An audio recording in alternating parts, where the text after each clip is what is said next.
For a vehicle to drive itself, it needs to know where it is in the world, and it also needs to know what's around it.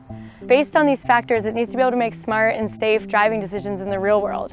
And once you get in the car, you start to get a real feel for the way the technology works and what it's like in real driving situations.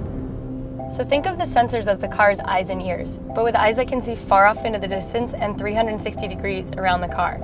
And the great thing about having all these sensors is that they can talk to each other and get cross-checked information about the environment. So while we take in a ton of information using our sensors, it's our software that really processes all of this and differentiates between objects.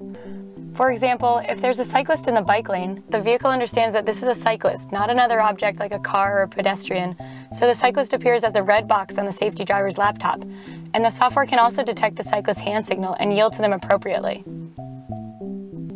Another thing that's really important is for the vehicle to drive in a naturalistic way, because when it's natural and the car abides by social norms on the road, it's also safer. For example, at four-way stops, people typically rely on eye contact to communicate whose turn it is. And in our case, the vehicle inches forward into the intersection to indicate its intent. By getting out there and driving in the real world, we're getting a better understanding of what exactly it's going to take to improve the safety and comfort and ease of transportation. And that's really what our project's all about.